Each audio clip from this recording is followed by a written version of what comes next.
Conference Aam Aadmi ਪਾर्टी की cover करने लिए पहुंचे हो।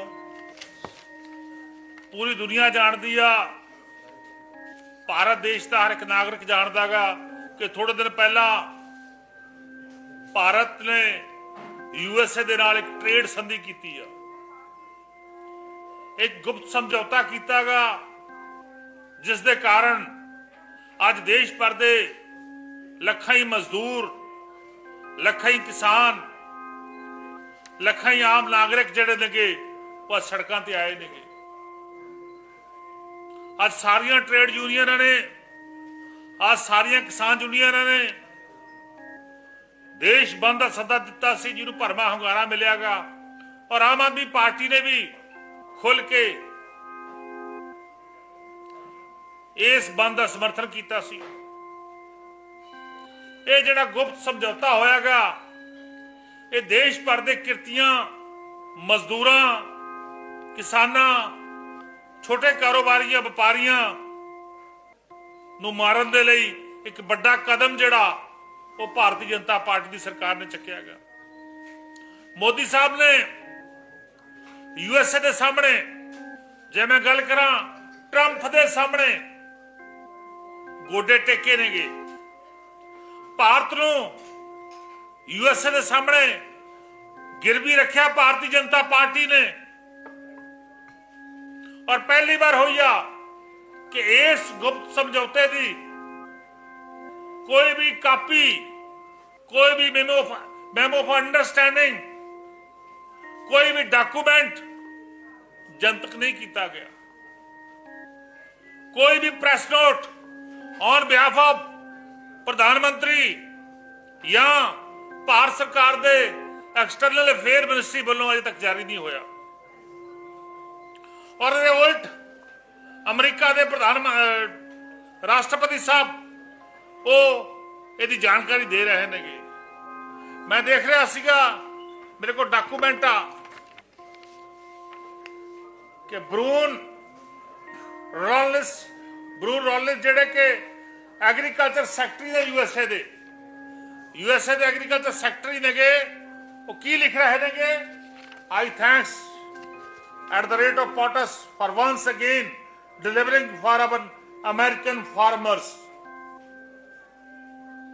New US-India deal will export more American farmers products to India's massive market, lifting price and pumping cash into rural America. ये लिख रहे हैं। ये कौन लिख रहा? ये यूएसए का सैकटरी एग्रीकल्चर लिख रहा है कि संधि होने दे नाल अमेरिका के किसानों को फायदा होगा, अमेरिका को फायदा होगा। और जिहड़ा भारत आ, जिहड़ा बड़ी मंडी आ, उहदे अंदर सब तो वध प्रोडक्ट जो बिकूगा तो यूएसए का बिकूगा। भारतीय जनता पार्टी का नारा कित्थे गया? Make in India.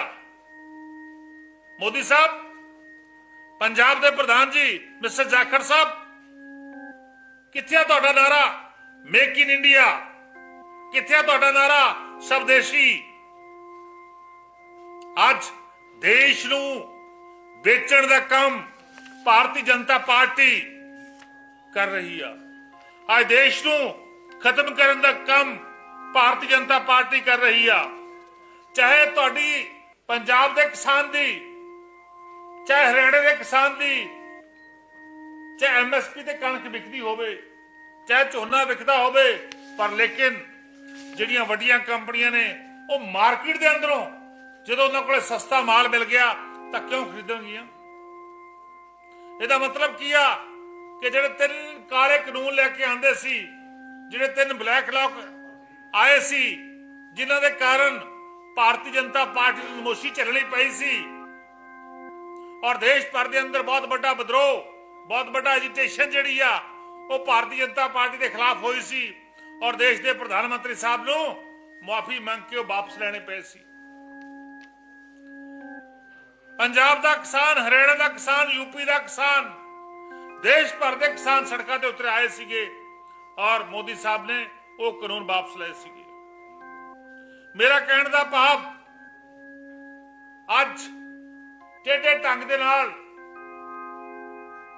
अज ये जिहड़ी बैकडोर एंट्री ट्रंप दे राही किसान नूं मारन दी कीती आ, वो मोदी साहब दे सरकार ने कीती आ। अज मैं समझना देश का 85% किसान वो आ जिहड़ा छोटा किसान आ, जिहड़ा अपना दुध बेच के, अपनी डेयरी फार्मिंग करके, अपनी फिशिंग फार्मिंग करके, छोटा छोटा शहद दी मक्खियां पाल के रोजाना जिहड़ी ओहदा कैश फ्लो सी, रोजाना दी आमदन हुंदी सीगी। 2 मज्झां रख लियां, 2 गावां रख लियां और थोड़ा दुध बाजार च बेचिया, ऊपर मार्केट च पैसा कमाया, अपने बच्चों का पेट पाल लिया। ये 85% तो बाद किसान जिहड़ा करदा सीगा। सो जदों USA का दुध पाउडर, पनीर, मक्खन सस्ते रेटां ते आउण लग गया, ते फिर की बनू पंजाब के किसान का, फिर की बनू देश के किसान का। फिर वो अन्नदाता जिन्हें देश के अंदर ग्रीन रेवोल्यूशन लिया के बड़े पद्धर ते लगभग जे मैं गल करा 50 साल, जे पंजाब की गल करिए 50 साल देश के लोगों का पेट भरने वाला किसान, पंजाब का किसान किथे जाऊगा? 50 साल पंजाब ने थ्रू ग्रीन रेवोल्यूशन, चाहे कणक के रूप चाहे झोने के रूप बड़ी पद्धर ते देश के नैशनल फूड बाउल च अपना योगदान दिता, कौमी अन्न भंडार च अपना योगदान दिता और अज भी दे रहा, कंटिन्यू जारी आ। सो उन्हें मारन दे लई भारतीय जनता पार्टी ने एक बहुत बड़ी स्कीम और साजिश रची है। मैं देख रहा सीगा कि किस तरह वो पार्टी जिहड़ी कहंदी आ कि मेक इन इंडिया, जिहड़ी कहंदी आ कि स्वदेशी भारत दा बनावांगे, अज वो USA कोले विक चुकी आ। अज Bharatiya Janata party the centre सरकार USA कोले विक चुकी आ। मैं पंजाब दे प्रधान सुनील जाखड़ जी नूं, उन्हां दे वर्किंग प्रधान नूं, उन्हां दे पंजाब तो मैंबर पार्लीमेंट नूं जिहड़े राजस्थान तो ने बिट्टू जी, उन्होंने पूछना चाहना कि वो डॉक्यूमेंट तो दिखा दिओ, वो डॉक्यूमेंट तो जनतक कर दिओ पंजाब के लोगों के सामने, वो डॉक्यूमेंट तो जनतक कर दिओ देश के किसान के सामने, देश के आम लोगों के सामने, जिन्हां दे राही तुसीं देश नूं मारन दा यतन कीतागा। मैं देख रहा सीगा कि भारतीय बस्तां ते USA ने की कीतागा, टैक्स कितना % घटायागा, पंजाब तो कितना कीतागा 18%, ते इंडिया ने 0। इंडिया ने कितना करता 0। USA ने जिहड़ी साडा प्रोडक्ट जांदा सी पहला 50% ते वो टैक्स लगता सी, टैरिफ लगता सी, वो तो कितना करता 18, और साडा जिहड़ा असीं खरीदांगे वो तो इंडिया ने 0।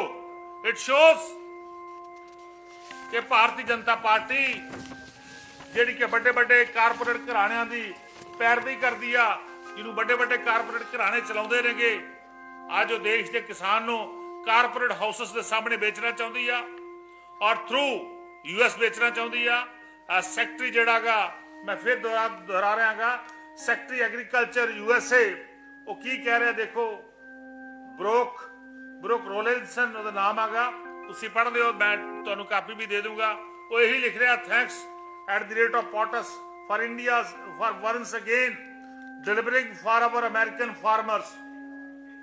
वो कह रहा कि ट्रंप साहब धन्यवाद, तुसीं एक बार फिर USA के किसानों की बांह फड़ी आ। और यह कह रहा है कि इस डील दे नाल, न्यू US इंडिया डील दे नाल अमेरिकन जिहड़ा प्रोडक्ट आ गया, USA का जिहड़ा उत्पाद आगा वो इंडिया की बड़ी मार्केट विकण के लिए जाऊगा और प्राइस घट होणगे और कैश फ्लो ज्यादा आऊगा और जिहदे नाल USA की इकोनॉमी नूं ताकत मिलूगी। सो भारत नूं एक बार फिर USA कोले गुलाम बनाउण दी कोशिश जिहड़ी आ वो भारतीय जनता पार्टी कर रही आ, BJP कर रही आ। इत्थे सुनील जाखड़ जी प्रेस कॉन्फ्रेंस करके कह रहे हैं कि पंजाब नूं फायदा होगा। और जाखड़ साहब दस दिओ मैनूं, तुहाडे कोले कोई सिंगल डॉक्यूमेंट हैगा कि तुसीं ये जिहड़ा ट्वीट आ ਜਿਹੜਾ ਸੈਕਟਰੀ ਬਰੋਕ ਰੋਲਿੰਸਨਸ ਦਾ ਟਵੀਟ ਆ, ਕੀ ਤੁਸੀਂ ਇਸ ਟਵੀਟ ਨੂੰ ਪੜ੍ਹ ਕੇ ਇਹਦੇ ਤੇ ਆਪਦਾ ਕੋਟਰ ਟਵੀਟ ਲਿਖ ਸਕਦੇ ਹੋ? ਕਿ ਇਸ ਟਵੀਟ ਨੂੰ ਕੋਟ ਕਰਕੇ ਤੁਸੀਂ ਆਪਣੇ ਟਵੀਟ ਦੇ ਰਾਹੀਂ ਯੂਐਸਏ ਨੂੰ ਜਵਾਬ ਦੇ ਸਕਦੇ ਹੋ? ਕੀ ਤੁਹਾਡੀਆਂ ਲੱਤਾਂ 'ਚ ਜਾਨ ਹੈਗੀ ਇਸ ਟਵੀਟ ਦਾ ਜਵਾਬ ਦੇਣ ਦਾ ਕਿ ਨਹੀਂ ਇਹਦੇ ਨਾਲ ਪੰਜਾਬ ਦੇ ਦੇਸ਼ ਦੇ ਫਾਰਮਰ ਨੂੰ ਫਾਇਦਾ ਹੋਊਗਾ? ਜਾਖੜ ਸਾਹਿਬ ਜਵਾਬ ਦੇ ਦੇਣ, ਬਿੱਟੂ ਸਾਹਿਬ ਜਵਾਬ ਦੇ ਦੇਣ। ਭਾਰਤੀ ਜਨਤਾ ਪਾਰਟੀ ਦਾ ਪੰਜਾਬ ਦਾ ਕੋਈ ਵੀ ਇਕਾਈ ਦਾ ਪ੍ਰਧਾਨ ਇਹਨੂੰ ਕੰਡੈਮ ਕਰ ਦੇਵੇ। ਮੈਂ ਚੈਲੰਜ ਕਰਦਾ ਉਹਨਾਂ ਨੂੰ ਖੁੱਲਾ ਕਿ ਇਹਨੂੰ ਕੰਡੈਮ ਕਰ ਦੇਵੇ। ਇਸ ਗੱਲ ਦਾ ਪੂਰਾ ਪ੍ਰਣਾਮ ਆ। ਤੁਸੀਂ ਆਪਣੇ ਟਵਿੱਟਰ ਤੇ ਦੇਖ ਲਓ, ਸਾਰਿਆਂ ਨੇ ਖੋਲ ਕੇ ਦੇਖ ਲਿਆ ਹੋਣਾ ਮੈਨੂੰ ਲੱਗਦਾ ਇਨ ਬਿਟਵੀਨ ਟਾਈਮਸ। ਸੋ ਅੱਜ ਭਾਰਤੀ ਜਨਤਾ ਪਾਰਟੀ ਦੇਸ਼ ਦੇ ਕਿਸਾਨਾਂ ਦੀ ਦੁਸ਼ਮਣ ਬਣੀ ਹੋਈ ਆ, ਦੇਸ਼ ਦੇ ਆਮ ਨਾਗਰਿਕਾਂ ਦੀ ਦੁਸ਼ਮਣ ਬਣੀ ਹੋਈ ਆ। ਅੱਜ ਚੰਦ ਪਰਿਵਾਰਾਂ ਦੇ ਸਹਾਰੇ, ਕਾਰਪੋਰੇਟ ਹਾਊਸਸ ਦੇ ਸਹਾਰੇ ਦੇਸ਼ ਉੱਤੇ ਸੱਤਾ ਕਰ ਰਹੀ ਆ ਔਰ ਦੇਸ਼ ਨੂੰ ਵੇਚਣ ਦਾ ਇੱਕ ਯਤਨ ਜਿਹੜਾ ਉਹ ਭਾਰਤੀ ਜਨਤਾ ਪਾਰਟੀ ਕਰ ਰਹੀ ਆ। ਭਾਰਤੀ ਜਨਤਾ ਪਾਰਟੀ ਨੂੰ ਨਹੀਂ ਪਤਾ, ਕਿਉਂਕਿ ਆਜ਼ਾਦੀ ਦੇ ਸੰਗਰਾਮ ਦੌਰਾਨ ਭਾਰਤੀ ਜਨਤਾ ਪਾਰਟੀ ਹੋਂਦ ਵਿੱਚ ਨਹੀਂ ਸੀ। ਜਦੋਂ ਇਸ ਦੇਸ਼ ਨੂੰ ਆਜ਼ਾਦ ਕਰਾਉਣ ਦੀ ਲੜਾਈ ਲੜੀ ਗਈ ਉਦੋਂ ਭਾਰਤੀ ਜਨਤਾ ਪਾਰਟੀ ਦਾ ਵਜੂਦ ਨਹੀਂ ਸੀ। ਉਹਦੇ ਮੌਜੂਦਾ ਲੀਡਰ ਤਾਂ ਕੀ, ਉਹਦੇ ਪੁਰਾਣੇ ਲੀਡਰ ਵੀ ਉਹਦੇ ਹਮਾਇਤੀ ਨਹੀਂ ਰਹੇ। ਉਸ ਸਮੇਂ ਦੇਸ਼ ਦੇ ਅੰਦਰ ਪੰਜਾਬ ਦੇ ਬਹੁਤ ਸਾਰੇ ਲੋਕਾਂ ਨੇ, ਮੋਰ ਦੈਨ 85% ਪੰਜਾਬੀ, ਬੰਗਾਲੀਜ਼, ਦੇਸ਼ ਦੇ ਡਿਫਰੈਂਟ ਸਟੇਟਾਂ ਦੇ ਲੋਕਾਂ ਨੇ ਦੇਸ਼ ਨੂੰ ਆਜ਼ਾਦ ਕਰਵਾਉਣ ਦੇ ਲਈ ਗੋਰਿਆਂ ਦੇ ਨਕਸ਼ਦਮ ਕੀਤਾ ਸੀ। ਗੋਰੇ ਭਜਾਏ ਸੀ। ਅੱਜ ਫੇਰ ਯੂਐਸਏ ਦੇ ਹਵਾਲੇ ਦੇਸ਼ ਨੂੰ ਕਰਨ ਦੇ ਲਈ ਭਾਰਤੀ ਜਨਤਾ ਪਾਰਟੀ ਲੱਗੀ ਹੋਈ ਆ। ਸੋ ਮੇਰਾ ਖੁੱਲਾ ਚੈਲੰਜ ਆ ਜਾਖੜ ਸਾਹਿਬ ਨੂੰ ਕਿ ਆਓ ਡਾਕੂਮੈਂਟ ਲੈ ਕੇ ਬੈਠੋ। ਭਾਰਤੀ ਜਨਤਾ ਪਾਰਟੀ ਦਾ ਕੋਈ ਵੀ ਪੰਜਾਬ ਇਕਾਈ ਦਾ ਪ੍ਰਧਾਨ ਜਾਂ ਨੈਸ਼ਨਲ ਇਕਾਈ ਦਾ ਕੋਈ ਵੀ ਵਿਅਕਤੀ ਆ ਕੇ ਸਾਡੇ ਨਾਲ ਇਹਦੇ ਤੇ ਡਿਬੇਟ ਕਰ ਸਕਦਾ। ਅਸੀਂ ਦੱਸਾਂਗੇ ਕਿ ਕਿਸ ਤਰ੍ਹਾਂ ਤੁਸੀਂ ਪੰਜਾਬ ਦੇ ਲੋਕਾਂ ਨੂੰ ਜਾਂ ਦੇਸ਼ ਦੇ ਕਿਸਾਨ ਨੂੰ ਵੇਚਿਆਗਾ। Thank you.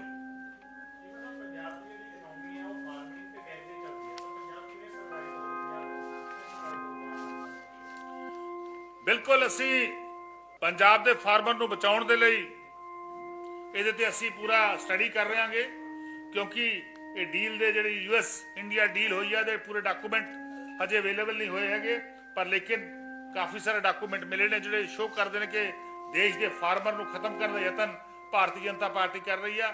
ਬਿਲਕੁਲ ਅਸੀਂ ਪੰਜਾਬ ਦੇ ਫਾਰਮਰ ਦੇ ਨਾਲ ਖੜੇ ਆ। ਪੰਜਾਬ ਦੀ ਡੈਰੀ ਫਾਰਮਿੰਗ, ਪੰਜਾਬ ਦੀ ਐਗਰੀਕਲਚਰ, ਪੰਜਾਬ ਦੀ ਜਿਹੜੀ ਵੈਜੀਟੇਬਲ ਫਾਰਮਿੰਗ ਆ, ਪੰਜਾਬ ਦਾ ਫਰੂਟ ਦੀ ਫਾਰਮਿੰਗ ਆ, ਹਰੇਕ ਦੇ ਨਾਲ ਅਸੀਂ ਡਟ ਕੇ ਖੜੇ ਆ। ਅਸੀਂ ਆਪਦੇ ਵੱਲੋਂ ਪੂਰਾ ਯਤਨ ਕਰਾਂਗੇ ਕਿ ਪੰਜਾਬ ਦਾ ਕੋਈ ਫਾਰਮਰ ਜਿਹੜਾ ਉਹ ਭੁੱਖਾ ਨਾ ਸੌਵੇਂ, ਉਹਨੂੰ ਢਿੱਡ